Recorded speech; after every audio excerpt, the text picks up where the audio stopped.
नमस्कार साथियों, topper test के इस YouTube चैनल पर आप सभी का हार्दिक स्वागत है। और आज हम पढ़ेंगे मनोविज्ञान में विकास की अवस्था टॉपिक पर कुछ इंपॉर्टेंट क्वेश्चन। ठीक है, चलते हैं पहले क्वेश्चन की ओर।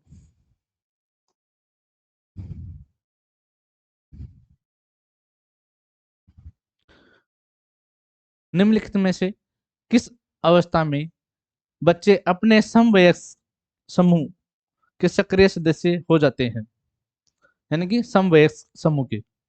पूर्व बाल्यावस्था, बाल्यावस्था, किशोरावस्था, प्रौढ़ावस्था। तो ये होता है किशोरावस्था में। ठीक है, अगर यही पूछ लेता समलिंगी तो वो आता है बाल्यावस्था में। ठीक है, चलते हैं अगले क्वेश्चन की ओर। बाल्यावस्था होती है 5 वर्ष तक, 12 वर्ष तक, 21 वर्ष तक, कोई भी नहीं। तो ये होती है 12 वर्ष तक, यानी कि 7 से 12 वर्ष तक बाल्यावस्था होती है। चलते हैं अगले क्वेश्चन की ओर। विकास के किस काल को अत्यधिक दबाव और तनाव का काल कहा गया है? किशोरावस्था को, प्रौढ़ावस्था को, मध्यावस्था को, वृद्धावस्था को? तो ये कहा गया है किशोरावस्था को। और ये किसने कहा था? ये कहा था स्टैनली हॉल ने। ठीक है, स्टैनली हॉल की परिभाषा थी मानव विकास की वह अवस्था जिसे सुनहरी अवस्था कहा जाता है। शेष अवस्था को, बाल्यावस्था को, किशोरावस्था को, प्रौढ़ावस्था को? तो ये कहा जाता है किशोरावस्था को। ठीक है, यानी कि गोल्डन एज। चलते हैं अगले क्वेश्चन की ओर। शिशु काल की अवधि है जन्म से 2 वर्ष तक, जन्म से 3 वर्ष तक, 2 वर्ष से 3 वर्ष तक, जन्म से 1 वर्ष तक। तो ये है जन्म से 2 वर्ष तक। चलते हैं अगले क्वेश्चन की ओर। विकास की किस अवस्था में वृद्धि का अत्यधिक विकास होता है? बाल्यावस्था, शैशवावस्था, किशोरावस्था, प्रौढ़ावस्था? तो होते हैं किशोरावस्था में। ठीक है, चलते हैं अगले क्वेश्चन की ओर। किशोरावस्था शैशवावस्था की पुनरावृत्ति है, किसने कहा? जोन्स ने, विलियम जेम्स ने, गिलफोर्ड ने, एरिक्सन ने? तो ये कहा था जोन्स ने। चलते हैं अगले क्वेश्चन की ओर।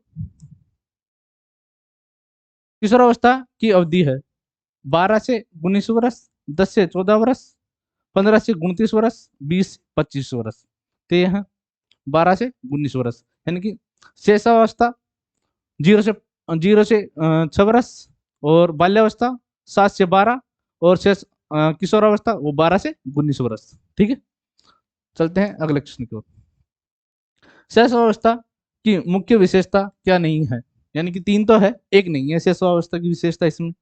तो सीखने की प्रक्रिया में तीव्रता ये रहती है, जिज्ञासा की प्रवृत्ति ये भी रहती है, चिंतन प्रक्रिया ये नहीं रहती, अनुकरण द्वारा सीखने की प्रवृत्ति ये भी रहती है। तो इसका आंसर होगा चिंतन की प्रक्रिया, ये होती है बाल्यावस्था से प्रारंभ। ठीक है, चलते हैं अगले क्वेश्चन की ओर। शेष अवस्था सीखने का आदर्श काल है, ये किसने कहा? यानी कि शेष अवस्था सीखने का आदर्श काल है, ये किसने कहा था? वेलेंटाइन ने, पियाजे ने, स्किनर ने, हरलॉक ने? ये क्या था? वेलेंटाइन ने। चलते हैं अगले क्वेश्चन की ओर। बाल्यावस्था को शिक्षा शास्त्रियों ने क्या कहा? अकेली आयु, समूह की आयु, ये दोनों, इनमें से कोई नहीं। तो ये बाल्यावस्था है वो है समूह की आयु। चलते हैं अगले क्वेश्चन की ओर।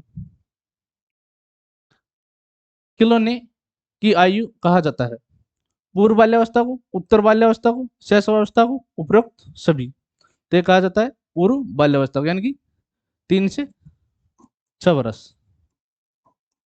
ठीक है, चलते हैं अगले क्वेश्चन की ओर। निम्नलिखित में से कौन सी पूर्व बाल्यावस्था की विशेषता नहीं है? यानी इसमें भी 3 विशेषता तो बाल्यावस्था, पूर्व बाल्यावस्था की है और एक नहीं है। ठीक है, तो खेलने की अवस्था ये भी है, प्रश्न करने की अवस्था ये भी है, अनुकरण करने की अवस्था ये भी है, दल समूह में रहने की अवस्था ये नहीं है। ठीक है, तो इसका आंसर होगा ये। चलते हैं अगले क्वेश्चन की ओर। शेष अवस्था की विशेषता नहीं है, यानी कि इसमें से 3 तो है, 1 नहीं है। शारीरिक विकास की तीव्रता ये भी रहती है। दूसरों पर निर्भरता ये भी रहती है। नैतिकता का होना ये नहीं होती। मानसिक विकास में तीव्रता ये भी रहती है। ठीक, इसका आंसर होगा नैतिकता का होना। ठीक है, ये होती है बाल्यावस्था में। तो आप सभी हमारा जो यूट्यूब चैनल है और टॉपर टेस्ट, इसको सब्सक्राइब करें, साथ ही बेल आइकन जरूर प्रेस करें, और मिलते हैं अगली कक्षा के साथ। तब तक के लिए धन्यवाद।